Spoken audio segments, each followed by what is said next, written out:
Hello, dear one. Thank you so much for being here, for having this conversation today. I honor each one of you, and thanks for sharing in this space. We are here in this community every single day, and we are in our 6th year of these daily conversations, and I just think it's remarkable where this has led us. This year, we're talking about being present for our own lives. And so, because we're talking about it every day,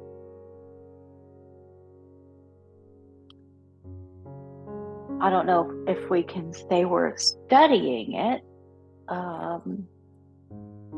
although perhaps we have and do, but at least there's pondering going on. And what these conversations seem to do, because we are in our 6th one, and the one I remember most is the conversation with self-discipline, is how it transformed or changed, had the ability to conversation, having it every day like this, provided at least me with the opportunity to change, deepen my relationship with the subject, whatever it is that we're talking about. So this being present it's interesting, because we're halfway through the year. I can see the impact it's having, and I'm rather enjoying it. I'm rather enjoying the conversation, and I certainly hope you are as well. Please visit zenfulconversations.com and maybe sign up for some of the offerings we have going on in our little but mighty community. Thanks again for being part of that community. The Book of Awakening by Mark Nepo is the book we're following this year, receiving the messages from. The Book of Awakening by Mark Nepo, New York Times best-selling book, described as having the life you want by being present to the life you have. And powerful, definitely powerful. The message we're offered today, this day number 1996, is titled The Risk to be touched. The risk to be touched. The risk to be touched.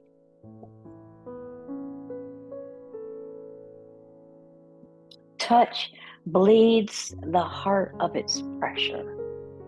Touch bleeds the heart of its pressure. There are many reasons why we want to be touched.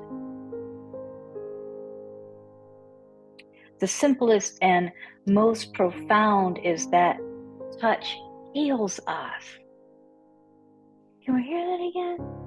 Touch heals us. The way a drop of water spreads when touched. The pains of living that we carry spread when we are held and comforted. The buildup of bearing things alone is released for being touched with sincerity and love.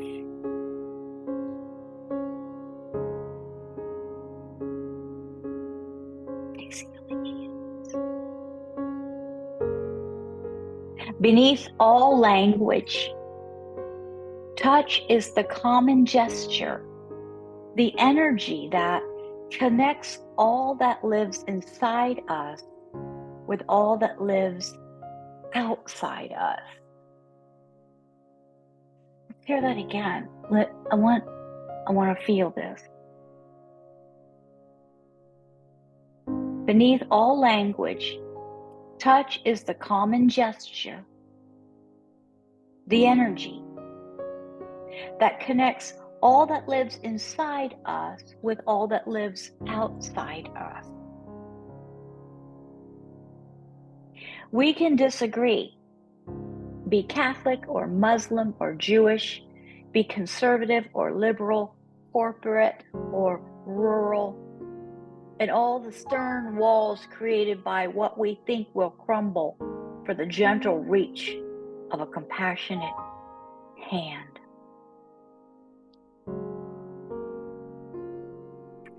Often we are frightened to let others in, afraid of being hurt, and sometimes, once knowing the salve of being touched, we seek that comfort for pains we can only heal ourselves. I repeatedly have found myself doing both. But these are problems of when and how to open ourselves to touch. The need to be touched is never really in question, any more than we question the need to breathe.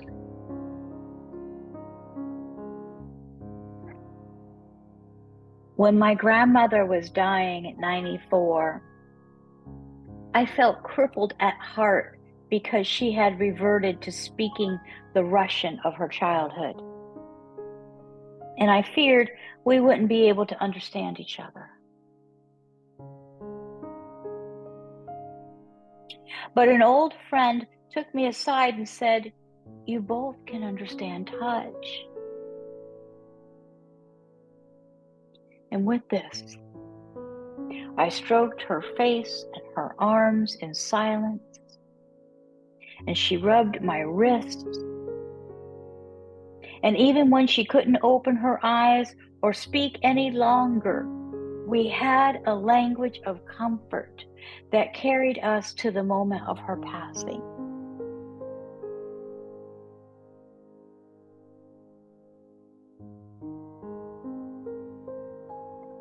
Sometimes we would do better to admit the heart works best in mind. Say it one more time. Sometimes we would do better to admit the heart works best in mime, M-I-M-E. For beneath the worries and fears of being hurt or rejected or taken advantage of, beneath the avalanche of excuses and explanations, there waits a deep and simple pulse that we need from each other in order to be whole. I'm just going to let us sit with that today.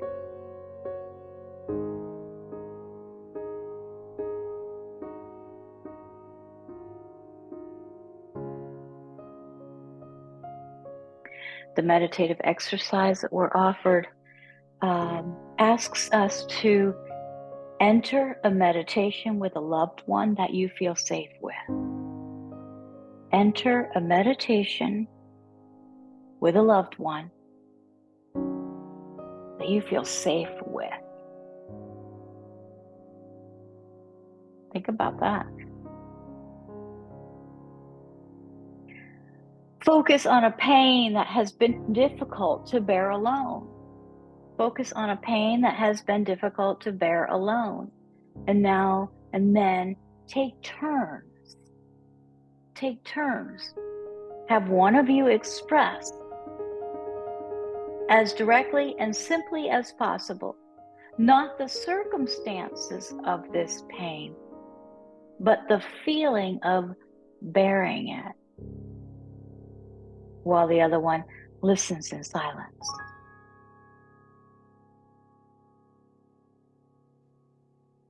And then now, using only your fingertips, have the listener comfort the speaker through the gift of touch.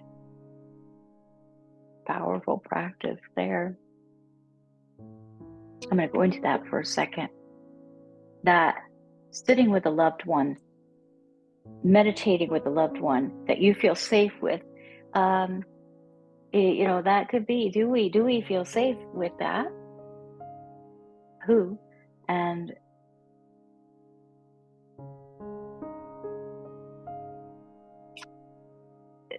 just noticing,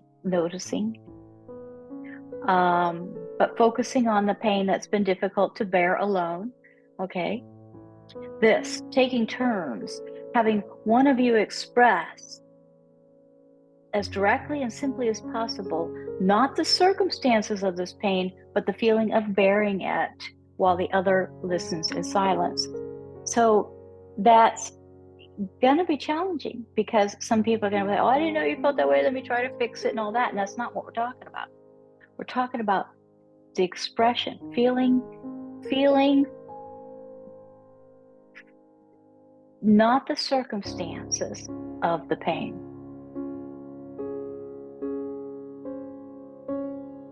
but the feeling of bearing it.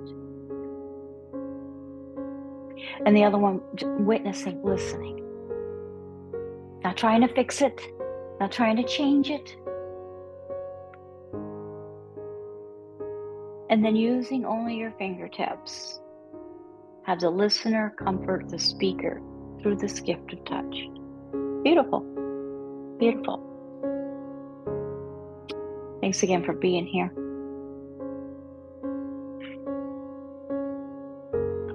See you guys tomorrow. Namaste.